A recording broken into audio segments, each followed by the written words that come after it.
We are joined tonight by cybersecurity expert and CEO of MGT Capital, John McAfee. John, always a pleasure. Good to have you with us tonight on this very important story. It's almost mind-boggling. It brings Big Brother to a new meaning, so to speak. Your thoughts on what you have heard reported so far and what you know about this breach? Well, first of all, it's good to be back again. I'm always happy to be on RT. The whole thing is horrific. First and foremost, I'd like to thank Julian Assange for bringing this to the attention of the American public. You know, counter to what the CIA and FBI would like to do to Julian, I would like to give him a medal. But of all the things, and no one has talked about this yet, of all the things that trouble me most about this hack, is that the CIA has confirmed that they knew of zero-day exploits years in advance of the manufacturers of this software finding out. Zero-day exploits are faults within software that can allow hackers and malicious code to get in. So basically, by not fixing those faults, it puts the customers of Google, Apple, Microsoft, and many other American manufacturers, it puts them at risk. It puts the reputation of the manufacturer at risk, and it costs us all billions of dollars. So my question is this. I mean, I understand why the CIA is doing this. They don't want these zero-day exploits to fall into the hands of the enemy, because the enemy then will take advantage of it. But seriously, aren't we doing the same thing as having a bunch of ill people in our population? And the CIA has a boatload of penicillin, which could cure us. But they're not going to give it to us because the enemy may get access to it. Do you see the horror of this? There's no question about it. Tell me about the CIA Umbrage Group. Now, they can copy programs, use them, and they can leave a footprint to point elsewhere, such as another entity doing work, where blame comes in, i.e. Russia, got into the NSA, got into, the hacking of the DNC. What about that?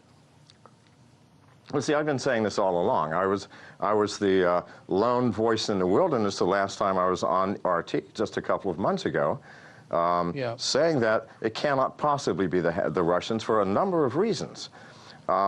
But yes, the CIA and the Russians and all hackers can place into their malware indicators that makes it look like somebody else. For example, the DNC hack had traces of the Russian language in it. It had compile times that matched the business hours in Moscow. It used techniques that Russian hackers used. However, if it was truly Russia, the state, that did the hack, they are far more clever than to leave those traces in the program. Think about it for a minute. Also, the program was a year and a half old, so more than likely it was some 15-year-old kid somewhere, or maybe the CIA, but it could not have been Russia. And I've kept saying that over and over, and thank the Lord. The CIA has confirmed that is exactly how it works, that they make it look like somebody else. I want to point out, last night on Fox News, Lieutenant Colonel Tony Shaffer, retired, told Fox News that the NSA hacked the DNC and left Russian footprints. Here it is. ATP 2829, the so-called Russian tool that we used to hack the DNC. Sean, we did it, not me, but our guys, former members of NSA, retired intelligence officers, use these tools to break in there and get the information out. That's what the Democrats don't want to talk about because it doesn't fit their narrative. You know that for a fact? You know the Democrats did it, or that former operatives did it, using the malware techniques that they put the Russians' fingerprints on it and make it appear like the Russians. In other words, you're telling me this whole Russian story that the media has been running with for months and months and months, and that it was our people that did it, and they just put the fingerprints of the Russians on it? That's right. And John McAfee, you were the first one that came out and said that, no, it's not Russia. Now, we've got Capitol Hill. I said it on RT itself. Go ahead. Absolutely.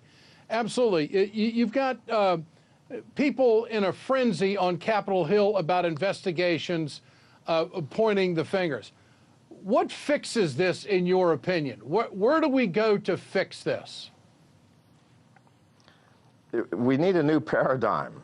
We need a totally new paradigm. I mean, something I would, you know, if John O'Brennan and Michael Hayden, who were the past CIA directors under Obama, if they were here, I mean, I would like to say, shame.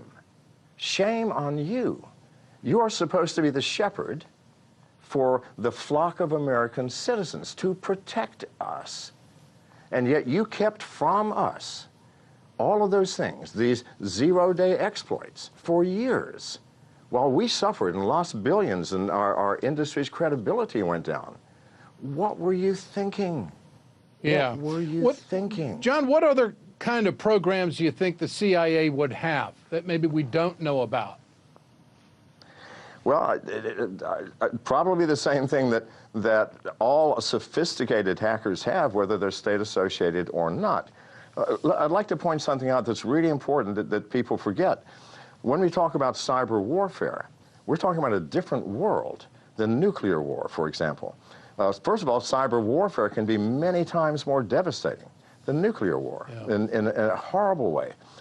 And yet the weapons, like I understand there was over $100 billion put over the past 8 years put into the CIA's hacking division by the Obama administration.